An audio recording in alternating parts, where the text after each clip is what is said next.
Bible games to a $4.3 billion gambling empire. The Laurence Escalante story. Saint to sinner, or just a migrant kid who can now afford a jet. That's how one headline described Laurence Escalante, a man who went from creating Bible-inspired video games to living La Vida Loca off a billion-dollar casino empire. Picture a devout young game developer, once literally putting Christ first in his work, now cruising on a Lamborghini yacht with a fleet of 120 supercars in his garage. How on earth did this church-going nerd transform into an online gambling tycoon worth over $4 billion? Buckle up. This wild ride has Vegas-level twists you wouldn't believe. A devout start, coding for Christ. Laurence Escalante's origin story is about as wholesome as it gets. Raised in a religious family, Catholic then Pentecostal, he was an acolyte at church and even served as a church treasurer. In college, he studied economics and actuarial science. A numbers guy with a pious heart. Straight out of uni, he poured his faith into entrepreneurship by founding White Knight Games, a startup devoted to Christian-themed video games. His first project? An ambitious 3D adventure game called Timothy and Titus, Saints, Martyrs, Heroes. The premise was pure Sunday school. Instead of shooting bad guys and racking up kill streaks, players would collect love, hope, and faith points to overcome obstacles and spread the gospel. Violence was out, praying for others and sharing the good news were in. As Escalante explained, the central theme of the game is to reward those that utilize non-violent Christian solutions to obstacles. White Knight Games wore its mission on its sleeve. Their motto was Christ first in Christian gaming, and they even pledged 10% of all profits to charity in the Philippines. This devout young founder genuinely hoped to build a video game empire for Jesus. He fully leveraged himself financially to make it happen, working by day as a financial advisor in Perth and sinking every dollar he could spare into the company. In 2005, Timothy and Titus launched amid high hopes and holy intentions. Yet despite the prayers, the Christian gaming niche was tiny, and profits were more miraculous in theory than reality. White Knight's wholesome game earned praise, but not much money. The venture became debt-inducing for Escalante. By his mid-20s, it was clear this path wasn't leading to salvation. At least, not of the financial kind. Disheartened but undeterred, Laurence shut down his Bible game dreams and returned to a boring day job in finance. Little did anyone know, this church geek was about to pull off one hell of a pivot, betting on a billion-dollar idea. By 2010, Escalante had a new plan brewing. He founded Virtual Gaming Worlds, VGW, in the basement of his Perth home, a far cry from Silicon Valley, but it was a start. At first, VGW was just a modest online poker platform for friends, nothing world-shaking. But in 2012, Lawrence's light bulb moment hit. He realized he could marry online casino games with the power of social media, specifically Facebook. Real money online casinos were largely illegal in the US, but Escalante saw a loophole turn gambling into a sweepstakes. What the heck is a sweepstakes casino? In short, it's casino-style gaming without technically gambling real money. It's a clever legal workaround that's been around for decades. The old no-purchase necessary prize contests. Escalante didn't invent the idea, but he was the first to fuse it with flashy online slot machines and poker on Facebook. Here's how it works. Players don't buy chips or pull levers with cash. They play with virtual gold coins for fun, and separately accumulate sweepstakes coins that can be redeemed for real cash prizes. By law, The sweep coins cannot be purchased directly. A player can mail in a request to get some for free. But here's the kicker. Every time players buy a gold coin package for fun, the house gifts them bonus sweeps coins. Suddenly, you're not paying to gamble. You're purchasing virtual coins and getting a free shot at winning real money. It was a legal, gray area genius move. VGW could run what is essentially an online casino without a gambling license in almost every US state. And players could now stumble upon slot machines while scrolling Facebook, something unheard of at the time. Laurence launched Chumba Casino, soon followed by sister site Lucky Land Slots. On Facebook, using this sweepstakes model, cutting Zuckerberg in for a 30% share of the revenue. It was a gamble on a gamble, but it paid off big. Users loved the idea of winning real cash online in states where traditional online casinos were banned. Chumba Casino took off like a rocket, proving that Americans stuck at home or bored at work would happily spin virtual slots for a chance at real jackpots. Escalante had discovered a gold mine cleverly disguised as a loophole. But turning a clever idea into a billion-dollar business wasn't instant. Early on, Escalante needed funding to scale up. Servers, game development, marketing, you name it. He tried Kickstarter to raise money, but the campaign was abruptly suspended. Apparently, even crowdfunding sites were skittish about casino-esque projects. Not one to give up, he hired a stockbroker to pitch VGW to private investors. Laurence managed to raise some cash by selling off slices of his startup, but it still wasn't enough to satisfy the company's growth appetite. His small team and early backers started pushing a new idea. Why not take VGW public on the stock market? Surely an IPO could bring in the big bucks to fuel expansion. Escalante, however, balked.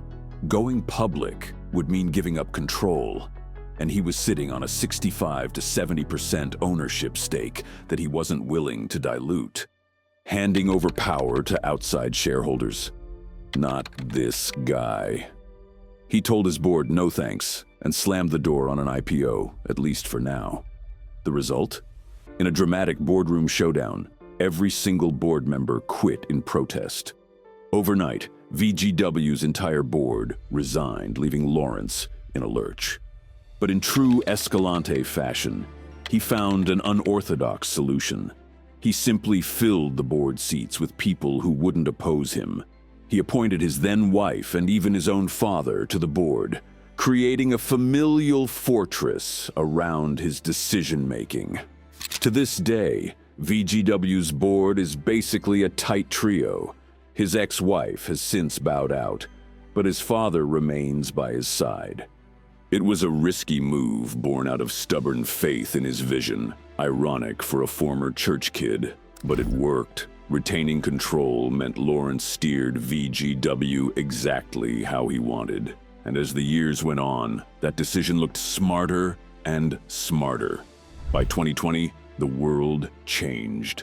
COVID lockdowns sent everyone online for entertainment, and VGW's business exploded, with revenue rocketing from about $350 million to $2.2 billion in just 2 years.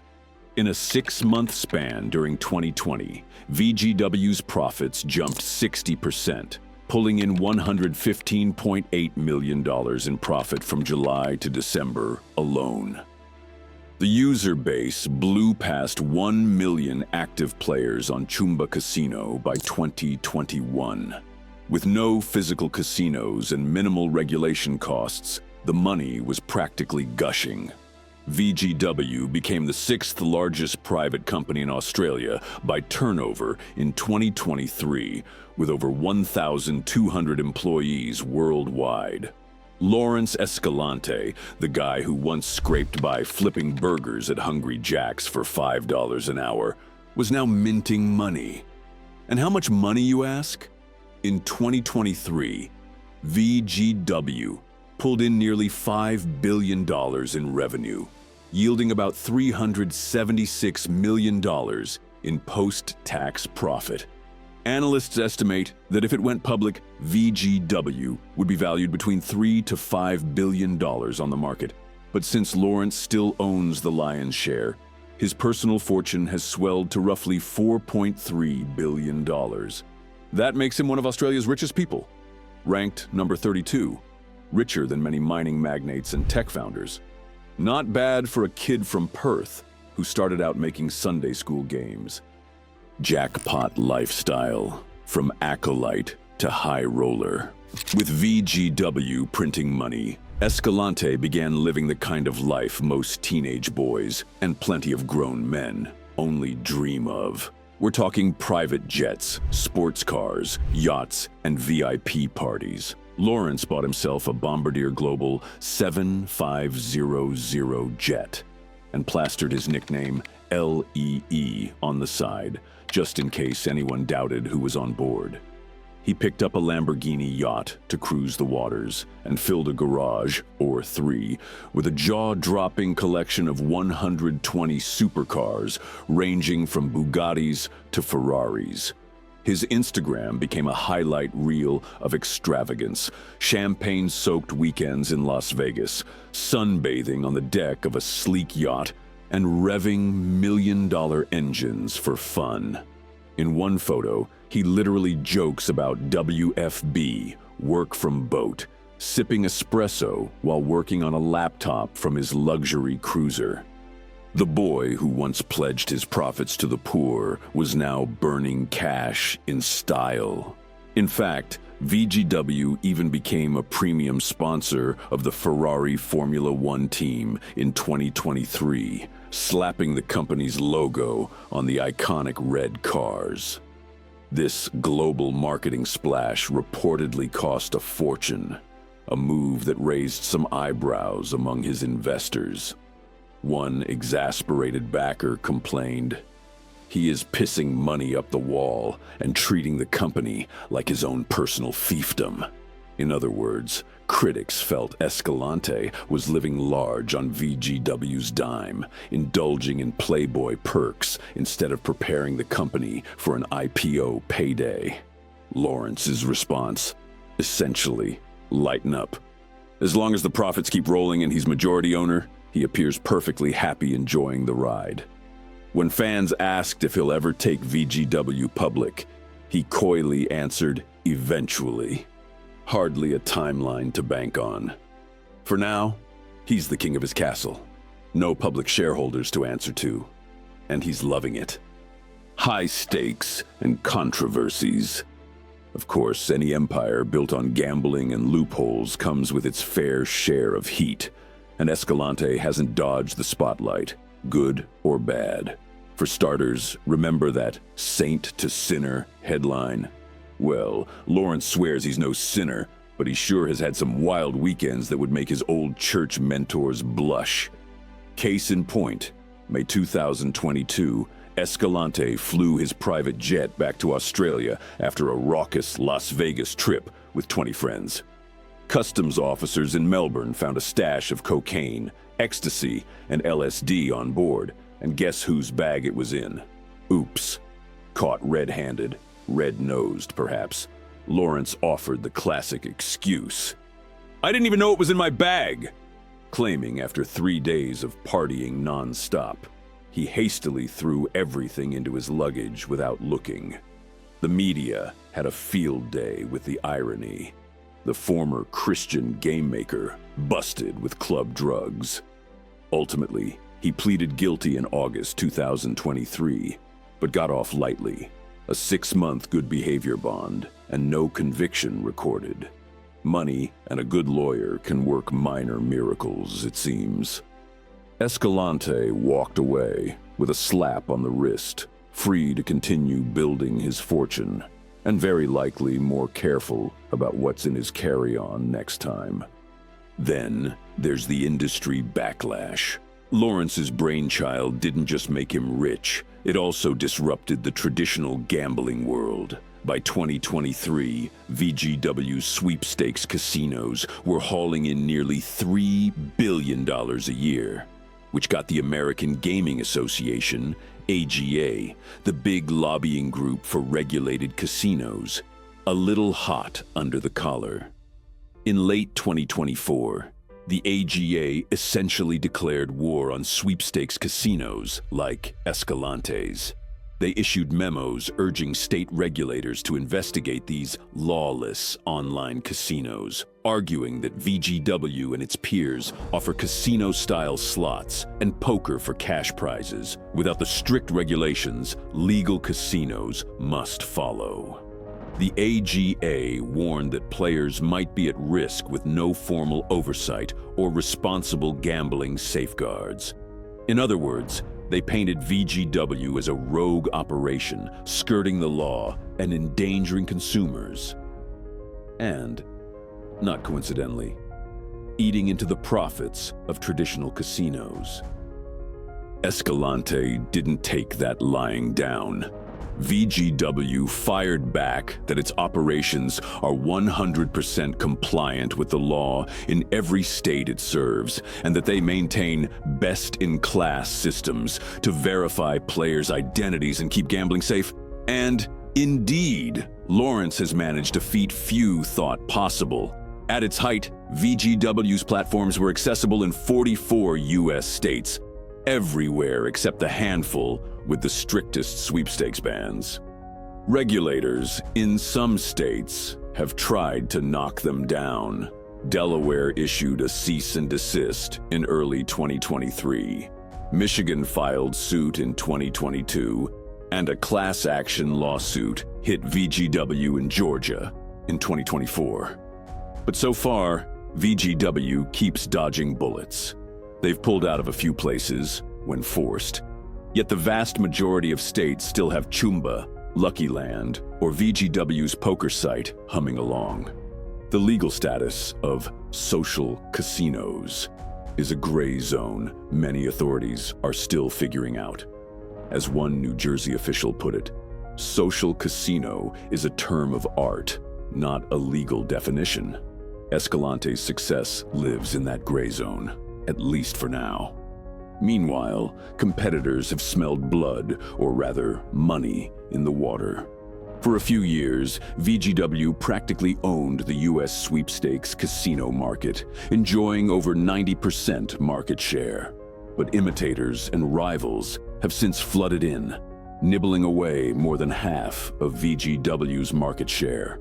Big gaming companies and even other Aussie entrepreneurs launched their own sweepstakes platforms, hoping to get a piece of the action. Laurence suddenly finds himself in a crowded field he invented, with everyone from upstart apps to established gambling firms aiming to take him down a peg. He's responded by diversifying. In 2023, VGW acquired a 13.9% stake in a UK lottery company owner of Jackpot.com to expand beyond just casinos. And rumor has it, he's exploring new gaming ventures to keep the growth streak alive. Through all this, Escalante remains an enigma. He rarely grants interviews, but when he does, he doesn't shy from acknowledging his unlikely journey. At the time, I was very much into faith and religion, he reflected about his early career. I was an acolyte, he said, recalling his altar boy days. One can almost imagine him chuckling at how dramatically things changed. He maintains that providing fun and opportunity for players isn't a sin, and that he still lives by a personal code, even if it's no longer the 10 Commandments guiding his business. In fact, when pressed about the apparent moral 180 from saving souls to chasing jackpots, Escalante shrugs off the criticism. Saint or sinner? He'll let the public debate that while he focuses on innovation and expansion. Given his empire's nickname as being guided by God to fortune, a tongue-in-cheek moniker in the press, Laurence might even suggest that a higher plan was at work. After all, his big break only came after his godly venture failed. Perhaps, in a roundabout way, the fortune did fulfill some destiny, just not the one he originally imagined. The house always wins. Laurence Escalante's story is a high-stakes saga of tenacity, irony, and reinvention. He started out trying to put Jesus in gaming and ended up putting jackpots on millions of screens. Along the way, he nearly lost everything bet it all on a crazy loophole and won beyond his wildest dreams. He's courted controversy, from clashes with regulators to very unholy personal escapades, yet continues to come out on top, much like a gambler on a hot streak. Love him or loathe him, you can't deny the audacity. He built a $4.3 billion gambling empire from scratch, turning virtual coins into very real riches. And he did it his way, without bowing to corporate overlords or giving up his chips at the table. As the camera pans out on Escalante sipping champagne on his yacht under the Perth sunshine, one has to marvel at the journey. From Bible verses to slot machines, altar boy to casino mogul, Laurence Escalante's life has been anything but ordinary. In the high-stakes game of entrepreneurship, he went all in on an idea most thought would never work, and hit the jackpot. The question now is, how long can his lucky streak last? Will he cash out by taking VGW public, or keep playing the outlaw king of social casinos? Only time will tell. But one thing's for sure, in the grand casino of life, Escalante has proven that sometimes the wildest bets and the most unexpected pivots pay off big time. And as any gambler knows, you quit while you're ahead, or you double down. Laurence Escalante doesn't look like he's quitting anytime soon. Jackpot, baby.